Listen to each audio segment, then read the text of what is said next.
하나님은 레위인들을 따로 구별하셔서 성역을 감당하게 하셨습니다. 거룩한 사역 회막에서 봉사하고 섬기는 일이죠. 또 레위 지파의 세 종족별로 1개월 이상 된 남자들을 파악하게 하셔서 이스라엘 장자들을 대속하게 하셨습니다. 이스라엘 백성들이 레위인들 볼 때마다 구속하신 하나님의 은혜를 되새기도록 그들이 하나님의 소유된 백성임을 깨닫게 하시기 위해서 그렇게 하신 것입니다. 레위인은 그리스도의 예표가 되죠. 우리는 예수님을 통해서 죄와 사망의 권세에서 구원받았습니다. 우리는 그 은혜를 항상 생각하면서 하나님의 소유된 백성의 삶을 살아야 하는 것입니다. 우리 인생의 주권자는 하나님이신 것을 여러분 인정하고 고백하면서 사실 수 있길 바랍니다. 우리는 예수님의 피값으로 대속함을 받았습니다. 우리 공로로 대속함 받은 것이 아니라 예수님의 피값으로 우리가 할 수 없는 일을 하나님께서 하신 것입니다. 온 천하보다 우리는 귀한 존재가 됐습니다. 그로 말미암아 하나님이 우리와 항상 함께 하신다는 사실을 여러분 믿으시기 바랍니다. 내가 세상 끝날까지 항상 너희와 함께 할 것이다. 너희가 전에는 백성이 아니더니 이제는 하나님의 백성이요 전에는 긍휼을 얻지 못하였더니 이제는 긍휼을 얻은 자니라 이렇게 말씀했어요. 그러면서 뭐라고 또 권면하냐? 사랑하는 자들아 거류민과 나그네 같은 너희를 구원하노니 영혼을 거슬러 싸우는 육체의 정욕을 제어하라. 하나님의 소유된 백성, 주님의 피값으로 대속함을 입은 백성들은 영혼을 거슬러 싸우는 육체의 정욕을 제어하면서 사는 것, 그것이 마땅한 성도의 삶이라 그 말씀입니다.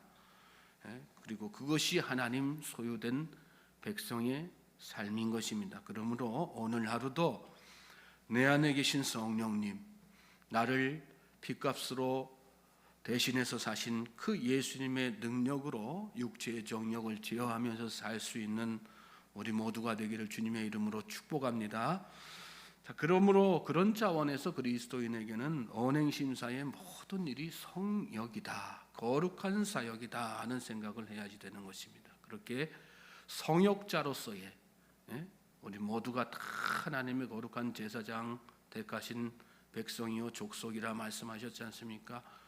내가 제사장이다, 거룩한 사역을 감당해야지 된다, 내 삶이 하나님 앞에 예배하는 것이다, 그런 마음 가지고 하루하루 살아야 되는 것이죠.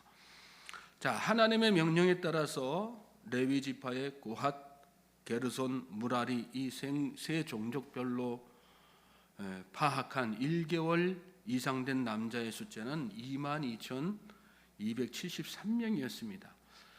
이렇게 파악된 이 숫자의 레위 사람들은 모두 이 제사장 아론과 두 아들들에게 속해서 회막을 관리하고 제사장들의 제사를 도와야지 되는, 성역을 감당해야지 되는 그런 인원들입니다. 그런데 오늘 본문 말씀에 보면 하나님은 그 가운데에서 30세에서 50세 되는 인원들을 따로 파악하도록, 따로 계수하도록 하시는 것을 보게 되죠. 2절 3절 말씀 보시면 레위 자손 중에서 고핫 자손을 그들의 종족과 조상의 가문에 따라 집계할지니 곧 30세 이상으로 50세까지 회막의 일을 하기 위하여 그 역사에 참가할 만한 모든 자를 계수하라. 그리고 이어지는 4절에 보면 고핫 자손이 회막 안의 지성문에 대하여 할 일은 이러하니라 이렇게 말씀하셨어요. 그리고 그 뒤에 계속되는 말씀은 고핫 자손이 구체적으로 감당해야 할 사역이 무엇인지를 이렇게 상세하게 항목별로 말씀해 주시는 그런 내용이죠. 마찬가지로 22절 이하에 보시면 게르손 자손도 고핫 자손과 같이 30세 이상으로 50세까지 회막에서 복무하고 봉사할 모든 자를 계수하라 이렇게 말씀하시고 그 뒤에 따로 게르손 자손이 해야 할 일을 말씀해 주시는 것을 보게 됩니다. 또 29절 이하에 가서 보면 무라리 자손 또한 마찬가지죠. 1개월 이상 된 모든 남자들이 회막의 일을 해야지 되는 그런 숫자로 분류되었지만 당장 성역에 직접적으로 참여할 수 있는 사람은 30세에서 50세를 기준으로 하라는 말씀입니다. 여러분, 이것이 아주 중요한 의미를 내포하고 있습니다. 여러분, 하나님의 일을 하는 데에는 다 때가 있는 거예요. 믿습니까? 30세에서 50세는 어떤 의미가 있는 걸까요? 딱 30세, 50세 이렇게 해서 지금도 30세에서 50세에 해당되는 사람들만 교회 일하고 또 교회에서 여러 가지 봉사하고 나머지는 안 해도 된다, 그런 차원에서 말씀하신 걸까요? 그렇지 않죠. 30세에서 50세는 먼저 인생의 황금기지 않습니까? 하나님은 우리 인생의 황금기를 하나님을 위해서 최선 다하면서 하나님의 일을 잘 감당하면서 살길 원하시는 것입니다. 30세에서 50세는 사회적으로 가장 왕성한 때를 상징하는 것이죠.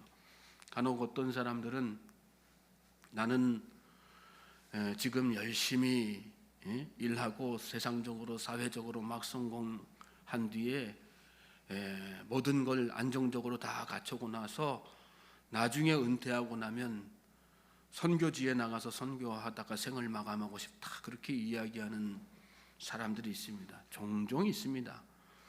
물론 그것도 귀한 마음이죠. 그러나 하나님은 은퇴 이후보다 지금 인생의 황금기, 그 시기에 하나님의 일에 최선 다하는 것을 더 기뻐하신다는 사실을 우리가 잘 깨달아야지 됩니다. 구약의 제사법에도 보면 여러분, 숫소가 번제물의 기준이지 않습니까? 번제물 드릴 때, 하나님 앞에 번제물 드릴 때 흠없는 숫소 잡아다가 드려라. 병들고 어디 모자란 거, 농사일에 다 부려먹고 더 이상 쓸모없는 노쇠한 소 잡아다가 드리지 말고 가장 살찌고 좋은 숫소, 가장 힘 좋고 건강한 숫소 잡아서 번제로 드리도록 이렇게 하신 것입니다. 하나님은 그렇게 번제물이든 우리 자신이든, 그렇죠, 우리가 다 하나님 앞에 드려지는 제물이 되어야 되는 거지 않습니까?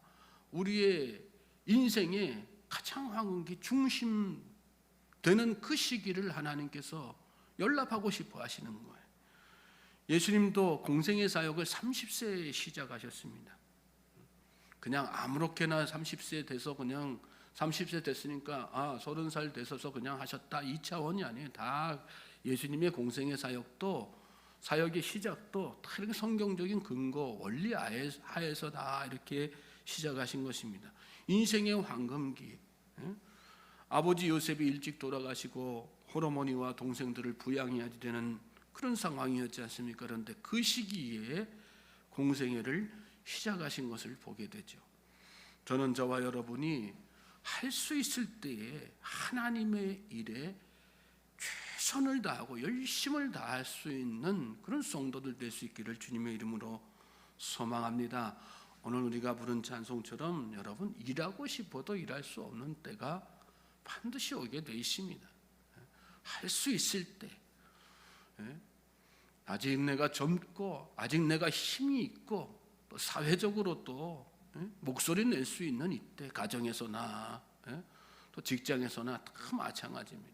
기력이 있을 때, 내 안에 에너지가 충만하게 있을 때, 그럴 때 열심히 하나님의 일에 최선 다하면서 사는, 그때 하나님께서 우리의 인생 통해 가지고 영광 받으시는 것이죠. 30세에서 50세의 두 번째 의미는 하나님의 일을 할 때는 잘 준비해서 해야지 된다는 것입니다. 사역을 30세부터 50세까지 이렇게 30세부터 하게 하실 것이면 여러분, 하나님께서 왜 굳이 앞서서 1개월 이상 된 사람들을 따로 이렇게 계수하게 하시는 것일까요?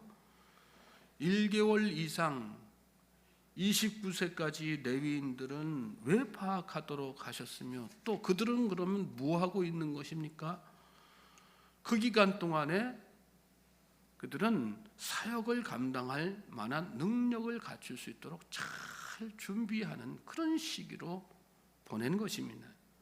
즉 레위인 남자들은 여러분 20년 동안의 사역을 위해서 30년을 준비하는 그런 시간, 그런 훈련의 과정들을 다 거친 거예요. 그리고 나서 30세가 되어서 열심히 봉사한 것입니다. 여러분 하나님의 일은 철저하게 준비해야 돼요. 빈틈없이 준비해야 되는 것입니다. 준비 안 된 사역처럼 은혜롭지 못한 그런 사역이 어디 있어요? 주일에 교사가 일주일 내내 반 아이들 가르치면서 일주일 내내 아무 준비 없이 주일날 애들 앞에 나타나서 서둘러서 그냥 그날 공과가 뭘까 막 뒤적뒤적하면서 그렇게 애들을 가르친다고 생각해 보십시오.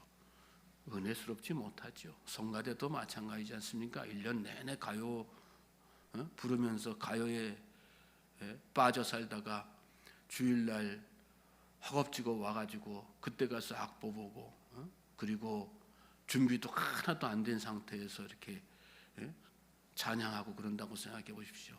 그 찬양이 은혜스럽게 들려지겠습니까? 그렇지 않죠. 모든 것을 하나님은 철저하게 준비해서 그렇게 정성 다해서 감당하게 하시는 거.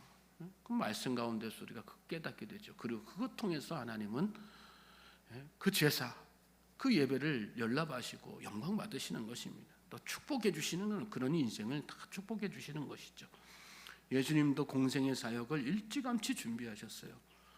우리가 잘 알지만 예수님은 이미 어렸을 때부터 얼마나 탁월하신 분이었습니까? 부모들과 함께 예루살렘에 명절 지내러 가셨다가 예수님이 일행 중에 빠져서 누락이 돼가지고 어떻게 된 건가 다시 귀향길에서 돌이켜가지고 성전으로 돌아가지 않습니까? 막 찾아보니까 예수님 뭐하고 계셨어요? 율법사들하고 같이 뭐하고 있었어요? 말씀에 대해서 서로 나누고 있었지 않습니까? 주변에 율법 선생들이 다 예수님의 대답하시는 모습 보고 예수님과 대화하는 중에 예수님의 지혜에 대해서 다 놀랐다 그랬습니다. 어린 나이에 이미 예수님은 탁월하신 분이었어요. 그럼에도 불구하고 그 나이에 시작하시지 않고 30세를 기다리신 거예요. 예수님은 철저하게 하나님께서 맡겨주신 공생의 사역이 정말 중요한 사역이기 때문에 철저하게 준비하신 거예요. 그만큼 기다리시면서 준비하시고 다 하신 것입니다. 오늘 저와 여러분도 하나님께서 맡겨주신 일이 무엇이든지 여기 보면 다 종족별로 맡겨진 일들이 다 다르지 않습니까? 어떤 이는 성막 안에서 성막 기구 다루는 일하고 어떤 이는 회막에 텐트를 또 널판들을 갖다가 짊어매고 다 나르는 그런 일들하고 무슨 일이든 중요한 건 뭡니까? 철저하게 그 일을 감당할 만한 능력을 갖출 수 있도록 그 힘을 가질 수 있도록 준비하는 것, 그것이 참 중요하다는 것. 또 훈련돼야지 된다고 하는 사실을 잘 기억하실 수 있길 바랍니다. 신앙생활하면서 여러분 자꾸 훈련받기를 갈망하고 소망해야지 됩니다. 교회에 여러 가지 훈련의 사역들 있고 그러지 않습니까? 적극적으로 참여하셔야지 돼요. 예배 드리고 주일날 와서 예배 한번 드리고 나 할 일 다 했다 이렇게 하고 돌아가는 거냐. 내가 어떻게 하면 하나님의 일을 감당할 사명자가 되고 사역자로 바로 설 것인가 생각하고 고민하면서 내가 아직 훈련이 안 된 부분들은 뭐가 있을까?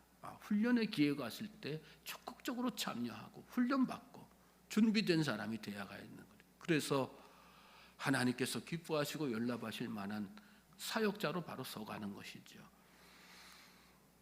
오늘 말씀 가운데 그런 30세에서 50세 안에 들어있는 상징적인 의미들을 잘 생각하시고 열심을 다해서 최선 다해서 주의 일에 참여하는 저와 여러분 될 수 있길 바랍니다. 그래서 하나님께서 우리의 삶을 통해서 사역을 통해서 영광 받으시기를 여러분 우리가 잘 그렇게 준비되어야지 되는 것입니다. 또 특별히 마지막으로 오늘 본문 말씀 가운데서 반복되는 단어가 있어요. 하나님의 일 뭐냐? 함께 매는 거. 맨다는 할 일과 짐 매는 일 이런 말씀이 반복되어서 나오지 않습니까? 맨다는 얘기는 뭐예요? 자기 혼자 걸터 매는 게 아니죠. 서로 같이 힘을 합하고 이렇게 해서, 여기 성막 도구라든지 널판이라든지 이런 것들 보면 무게나 크기가 상당한 것들이 되게 많습니다. 혼자서 하는 것이 아니라, 혼자서 짊어지는 것이 아니라 함께 매는 거예요. 서로가 다. 하나님의 일은 함께 그렇게 매가는 것이다 라는 생각을 가지고, 여러분 남들이 다 하겠지 그런 생각이 아니라 내가 빠지면 안 되겠구나 이런 생각 가지고, 적극적인 마음 가지고 하나님의 일에 동참해야지 되는 것입니다. 예배도 다 마찬가지예요. 하나님의 일도 마찬가지고 예배 그 자체도 다 마찬가지죠. 내가 빠지면 은혜로운 예배 될 수 없어요. 내가 뒷전에서 물러서 있으면 은혜로운 사역이 될 수가 없습니다. 잘 깨닫고 적극적으로, 예배도 마찬가지고 기도도 마찬가지고 또 교회 안에 여러 가지 사역도 마찬가지고 다 그렇게 적극적으로 동참하는 마음으로, 그래서 더불어 합력하여 선을 이루는 우리 모든 성도님들 될 수 있기를 주님의 이름으로 소망합니다. 하나님께서 저와 여러분을 또 우리 모두를 통해서 영광 받으실 줄로 믿습니다. 이 하루가 그렇게 하나님의 일에 우리가 어디에 있든지 적극적으로 동참하는 복된 하루, 그래서 하나님의 영광이 우리 삶 가운데, 세상 가운데 드러나는 복된 하루 되기를 다시 한번 주님의 이름으로 소망합니다.